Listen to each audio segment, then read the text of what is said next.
welcome to the Deeper Thinking podcast. The Deeper Thinking podcast is produced as an independent, ad-free project. Its episodes are digitally narrated to manage the demands of research and editing while ensuring each installment is engaging, ethically considered, and attentive to nuance. A compulsory digital ID is presented as progress, a universal key to services, travel and recognition. Yet this universal passport conceals a hollowness. It guarantees visibility but not value, recording existence without attaching meaning. A citizen becomes a trace, endlessly identified but without consequence. This is not oppression in the older sense. It is ghost citizenship, a condition where presence is registered yet functionally irrelevant. The ID card signals entry, but there is nowhere left to enter. Bureaucracy once relied on work, labour, or allegiance to define belonging. The new regime replaces those ties with continuous verification, a recognition stripped of obligation or care. The result is a paradox, to be perpetually acknowledged but politically unnecessary. In this sense, digital identity is less a guarantee of participation than a symbol of redundancy. It marks the shift from citizenship as necessity to citizenship as residue. Irrelevance differs from exclusion. Exclusion is dramatic, marked by borders, bans, and visible acts of denial. Irrelevance is quieter, more corrosive. It unfolds when systems no longer need human participation to sustain themselves. Decisions are made, files updated, risks calculated, all without appeal to those they concern. The citizen remains present in data but absent from consequence. Welfare systems close cases automatically when forms are not filed in time. Credit scores adjust invisibly in response to patterns of behaviour. Entire applications are processed without a human reading them. The structures continue to run, but not with or for the people once central to their justification. Where older regimes required visibility to control, the current one can bypass recognition altogether. To be irrelevant is to be bypassed, not silenced. It is to find that one's presence has no bearing on outcomes, not because it has been contested, but because it has ceased to be required. Irrelevance is not exile, it is a subtler displacement, the quiet redundancy of the citizen within systems that optimize for speed, scale, and efficiency over human meaning. Disappearance now takes the form of administrative default. It does not arrive with spectacle or decree, but with silence, the unnoticed closure of files, the quiet erasure of records. When an account lies dormant, it is archived. When a patient misses an appointment, the file is sealed. When a neighbourhood shows no activity on official registers, services are withdrawn. Absence is treated not as a condition of life, but as an error state. Systems are built around the assumption of constant presence, so when presence lapses, the individual dissolves into ghost status. This is not punishment, it is classification. The inactive is redefined as irrelevant, their claims nullified not by judgment but by automated neglect. In this mode, disappearance is a process rather than an event. It is the slow drift from visibility to silence, the shift from being recognised to being unreferenced.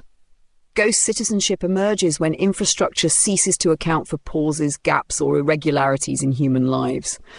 What is lost is not only service or support, but the capacity to re-enter, to be recognised again after absence. The risk lies less in oppression than in vanishing into a system that cannot imagine the possibility of return. Inclusion no longer guarantees influence. Participation persists as ritual, but the outcomes are already predetermined. Elections are modelled long before ballots are counted. Forecasts dominate coverage, reducing the act of voting to confirmation of what was known in advance. Protests are live-streamed, circulated and consumed as images, their energy absorbed as content rather than converted into change. Petitions gather signatures only to be scored and archived by algorithms.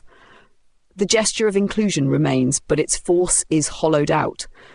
Citizens are invited to perform their role, yet the system operates independently of their choices. This is not suppression, but simulation. A choreography that reproduces the appearance of democracy without its contest. It is like spinning a toy wheel while the car drives itself. The movements feel familiar, the rituals intact, but the connection between action and effect has loosened. Inclusion becomes aesthetic, a performance of voice without consequence. What was once struggle has become theatre, a stage managed by systems that anticipate and adjust without needing to be convinced. The individual remains counted, but only as evidence that counting no longer matters. Momentum has become the hidden sovereign of contemporary systems. Decisions are no longer shaped by deliberation or debate, but by the logic of constant update. Financial markets adjust in microseconds, moving faster than any regulator can respond. Social media platforms revise their interfaces, shift their algorithms, and reconfigure the public sphere before laws can even be drafted. Policy is dragged in the wake of technical change, forced into a reactive posture where relevance always arrives too late. The rhythm of governance was once paced by the cadence of human time, sessions, hearings, assemblies. Now it collides with the tempo of automated infrastructures. In such an environment, reflection is treated as inefficiency and ethics as latency. To pause is to fall behind. The system accelerates because acceleration has become default, not because purpose drives it. The train runs not toward a destination, but because motion itself is its justification. In this drift, the authority of human decision erodes. What remains is maintenance, the ongoing adjustment required to keep the machinery in motion. Debate does not guide the system, it trails behind it, a commentary after the fact. Illegibility offers one of the few remaining forms of dignity. Systems demand coherence in order to operate. Names, numbers, categories, patterns. What cannot be standardized risks being dismissed as error or noise. Yet within this dismissal lies a space of resistance. A blurred face in a protest photograph cannot be catalogued by facial recognition. A refusal to share certain data prevents the conversion of experience into predictable behavior. What escapes prediction resists control. To remain illegible is to deny the system its claim to total knowledge. This is not nostalgia for invisibility, but an insistence that not all aspects of life should be formatted for capture. Literature, art, and private ritual preserve spaces where meaning cannot be reduced to data points. Kafka's characters remind us that opacity can be survival, the refusal to be simplified into a case file. Illegibility becomes a form of political gesture, not through withdrawal but through interruption. It disrupts the smooth flow of categorization, introducing friction where the system expects pattern. In this sense, opacity is not weakness, but preservation, a way of keeping parts of life beyond the reach of optimization. Forgetting has long been treated as a weakness, but it may be the basis of justice in a system that remembers too much. Modern infrastructures archive endlessly, retaining debts, records, and traces that trail individuals long after their relevance has expired. Criminal convictions follow people decades after their sentences are served. Credit histories haunt those who have long since changed their lives. Data is stored indefinitely, indifferent to the transformations of those it describes. To forget is not to erase harm, but to allow renewal. Amnesties, debt jubilees, and the right to be forgotten in digital law all point to the political value of expiry. Like a forest fire that clears space for new growth, forgetting can make return possible. A democracy rooted only in permanent record risks becoming a prison of continuity where no act of change can alter the archive's verdict. Justice requires more than memory, it requires the capacity to let go.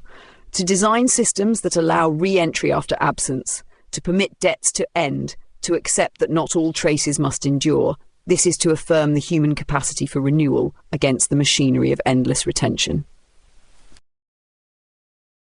Citizenship has always been defined by recognition, yet recognition has now thinned into simulation. Digital IDs confirm identity, elections confirm participation, surveillance confirms presence, but none of these confirm meaning or agency. What emerges is ghost citizenship, a condition where people are acknowledged without consequence, recorded without influence. The shift is not from freedom to control, but from necessity to redundancy. Systems no longer depend on consent, labour or resistance to function. They run regardless, optimizing and adjusting with indifference. Against this drift, three principles stand out as foundations for renewal. First, the right to latency, the ability to pause without being erased, to be absent without forfeiting belonging. Second, civic recoverability. Institutions must not only register presence, but provide pathways for return after silence or disappearance. Third, Forgetting as justice. Archives must have limits. Debts must end. Records must expire so that renewal is possible.